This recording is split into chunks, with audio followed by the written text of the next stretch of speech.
afternoon and welcome to Haley Ann's Homestead. I'm thrilled that you joined me on this beautiful spring day. Today we're going to talk about how to prepare your soil for spring.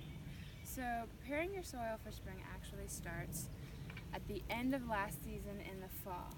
So you want to put things on it like weeds that you pull up throughout the year. Leaves are wonderful. I have a friend in Atlanta that has a beautiful garden, and he collects the leaves that everybody has organized in bags. It's just perfect. But 4 inches is a good goal.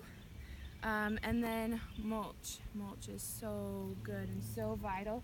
If you get it from the county landfill, you want to ask maybe if you can go around to the back of the pile and get the old stuff, and that'll decompose faster and be better for your soil.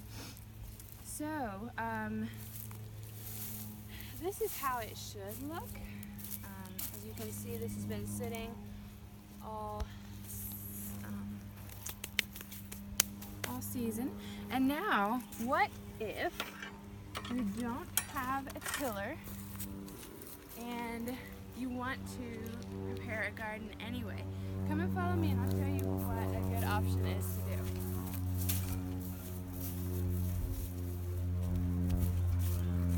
So, here's a bed right here. What I would do first is just rake off this top layer of mulch. You can't lay plants in that anyway, so you rake that off. See how it's finer and more fine under there? And then this would be better if I had a Broadfork. And a Broadfork is the old-fashioned, you could say, tilling method. It's what pioneers used for hundreds, maybe even thousands of years. And the idea is it looks like this, but it has 2 handles and it has 5 big prongs, and they're rounded.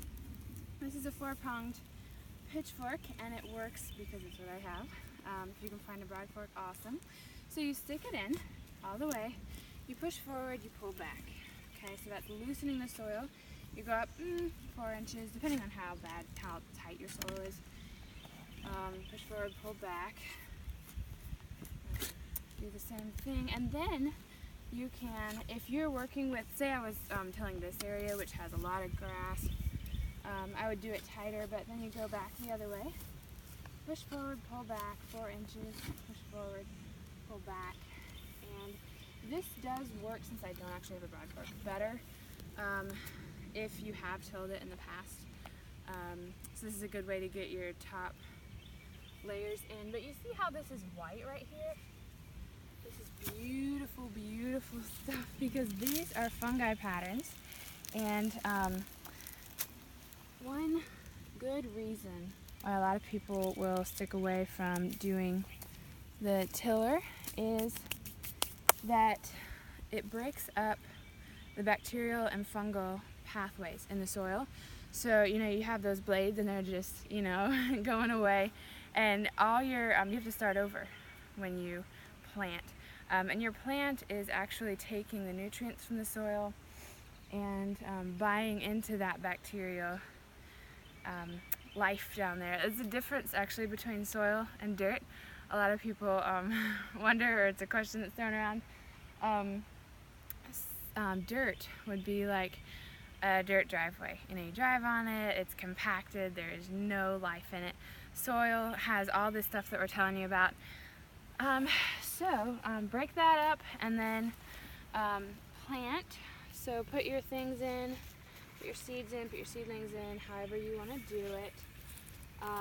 And then when you're done, this will actually also help your weed control, because there are hundreds of seeds in every square inch that when you till like that, it turns up, and they're all there ready to sprout when the sun, when the water.